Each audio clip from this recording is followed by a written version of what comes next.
Bonjour et bienvenue sur cette vidéo.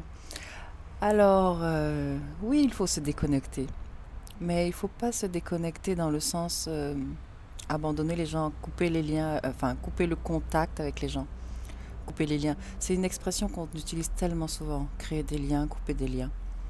Moi, je crois franchement que les liens ne sont pas une bonne chose. On utilise cette expression, mais je pense que on, on ne devrait pas l'utiliser parce que du coup, en l'utilisant, on crée ces liens. Euh, L'amour n'a pas besoin de liens. Quand on aime une personne, simplement, on n'a pas besoin de liens. Au contraire, les liens nous attachent, hein. Le lien, c'est bien un mot qui définit une attache. Or, quand on est attaché, quand on crée une connexion, un lien, il y a un lien dans l'invisible, il y a réellement un lien. Et à travers ce lien se transmet de l'information, de l'énergie, parfois dans les deux sens, parfois à sens unique.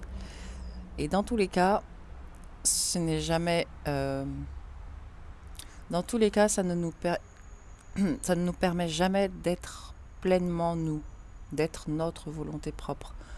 Parce que les liens, quels qu'ils soient, vont agir avec un pouvoir sur nous, ou sur les autres d'ailleurs, hein. Et les liens ne sont jamais bons.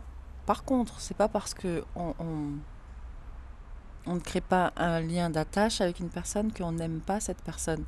Je pense notamment aux mères et aux enfants, aux pères et aux enfants, et à leurs enfants. Bien sûr qu'ils aiment leurs enfants, mais c'est très souvent un amour astralisé. C'est très souvent un amour où il y a un lien réel. Et si un est affecté, l'autre est affecté. Et je crois qu'il faut savoir éviter ça. C'est pas évident, hein, attention. Je dis pas que c'est une chose facile à faire, bien entendu.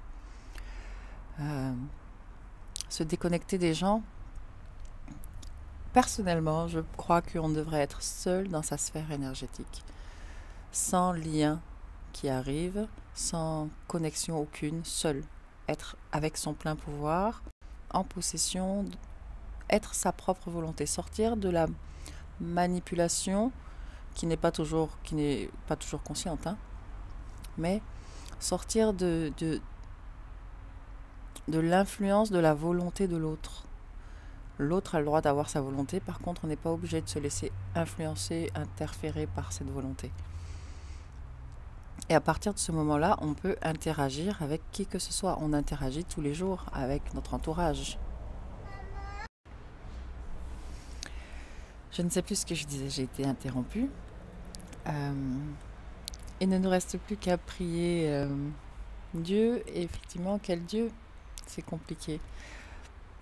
Une chose que je peux vous dire, c'est que quand vous faites une prière ou une demande d'aide, quelle qu'elle soit, cette prière ou cette demande d'aide est réelle, existe. Dans l'éther, elle a une forme, une vibration. Et cette vibration, elle devrait être pure, le plus pure possible pour pouvoir arriver à la destination à laquelle on pense, c'est-à-dire la source, en tout cas à une destination tout à fait pure. Or, très souvent, les prières et les demandes d'aide sont colorées par nos émotions, colorées par nos pensées. Donc c'est une intention qui n'a rien de pur très souvent. Et cette intention ne peut pas arriver à destination, elle est toujours détournée. On ne sait pas qui la récupère, mais enfin on sait qui la récupère. En tout cas, demander de l'aide à l'extérieur est toujours un risque dans le sens où on ne sait pas où va atterrir notre demande d'aide. C'est tout comme sur le plan physique, hein. Quand on se sent dans une situation d'impasse, on est capable d'aller demander de l'aide à une personne qui est quasi inconnue et on ne sait pas ce qui peut se passer après. Puisque nous-mêmes, par nous-mêmes, nous sommes allés chercher cette aide. Donc, l'aide, on peut nous apporter de l'aide et puis ensuite nous manipuler, par exemple. Enfin, il y a beaucoup de cas de figure, mais on nous apprend souvent à demander de l'extérieur. Très souvent, notamment les religions. Et je crois que on a tout le potentiel à l'intérieur et qu'il faut surtout arriver à regrouper ce potentiel. Il faut réussir à se libérer des mémoires déjà pour pouvoir former un seul noyau. Voilà, c'était un petit compliment. C'est vrai que c'est un sujet qui touche énormément et que je n'aurais pas fait si je n'avais pas eu cette demande. Je ne l'aurais pas fait pour le moment parce que j'ai l'impression que ça réveille beaucoup trop de choses encore chez les gens, notamment chez les gens qui sont dans le déni, dans l'impossibilité de voir. Et il faudrait pas que ces informations soient source de trauma non plus.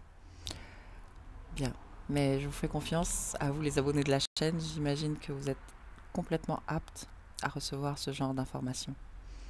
Ne rentrez ni dans la peur, ni dans la colère. Ça ne changera pas la situation, ça ne changera pas le plan qui est en cours et qui l'est depuis des siècles. Concentrez-vous sur vous, concentrez-vous sur votre propre pouvoir sur vous-même. Apprenez à le récupérer, à ne pas croire tout ce qu'on vous dit, même moi, à ne pas à faire attention à vos pensées, aux pensées qui passent dans votre tête qui ne vous appartiennent pas toujours.